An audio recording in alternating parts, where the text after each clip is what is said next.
thank you for inviting me to this wonderful demonstration. We are in the 6th month of incessant Israeli bombing of the Gaza Strip. The people of Gaza have no air force. They have no missiles defense system.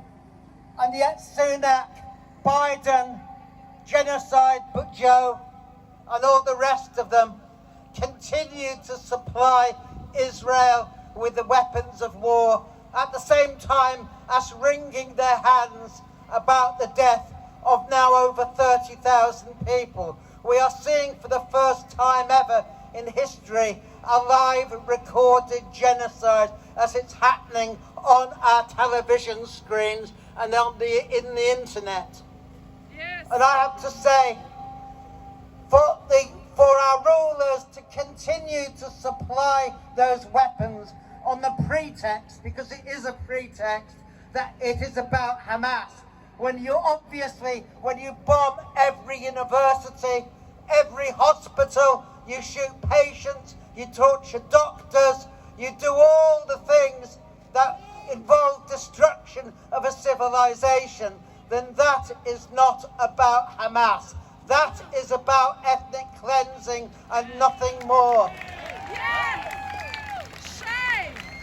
I don't know whether there are any police here or not today keeping watch over us, but I have to say, when Sunak tells you you should police the demonstrations, my response to that is, it's about time that you policed Rishi Sunak and the warmongers in the government.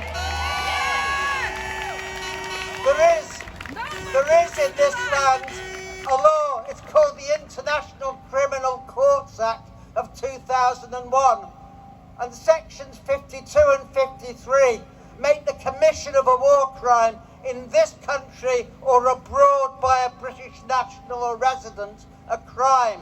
And it also makes being ancillary to such a war crime a crime. And it's about time that no one was immune from the law, including the residents of 10 Downing Street and the government offices, because we are ruled by war criminals at the moment. And those war criminals have the cheek and the audacity to accuse us of hate. I'm sure some of you have heard of George Orwell, because he wrote some important essays on the use of political language and newspeak. The idea that you say one thing when you mean another. You say black when you really mean white. They accuse us of hate. There is nothing hateful about this demonstration or the monster demonstrations in London and elsewhere. We are marching against war, against the destruction and the bombing and the death of civilians, including young children. There is nothing hateful about that. The hate mongers are the warmongers, the ones who supply the weapons. And I want to say something about the so-called Jewish state, Israel. When I listened to Dr. Strangelove, which is Yoav Gallant, the defense minister for Israel, at the outset of the war, he said, we are going to deprive these human animals of food, of water, of fuel. I have to say to those who claim, because Israel claims to inherit the memory of the 6 million Jews who died, I have to say, you don't inherit the memory of the Jews who died. You inherit the memory of those who killed the ones who died. That is the difference. And I'm not just making a rhetorical speech.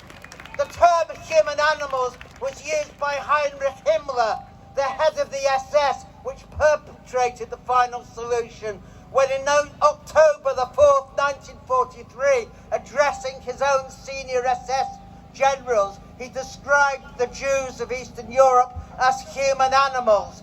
And when he talks about starving the people of Gaza out, what he's doing is following the Nazi governor of Poland, Hans Frank, who talked of death by hunger. So I say to the Zionists, you inherit the the mantle of the Nazis. You have nothing to do with the Jewish people historically. And if Einstein, Freud, Spinoza, and all the other great Jewish people like Marx were around today, they would turn in their grave. You are not a Jewish state. You are a satanic state. You are a state of the United States in all but name.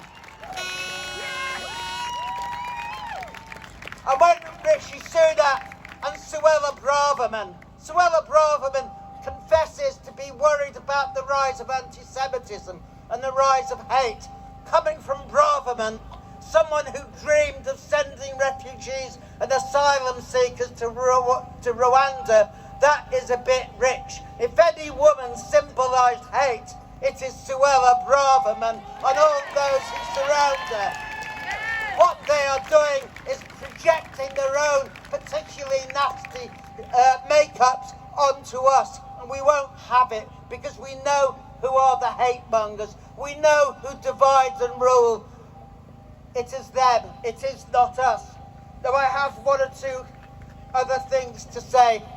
This was not, of course, about October the 7th, when 1,150 Israelis died, 400 of them soldiers, and half of them killed by their own troops. Exactly, yes!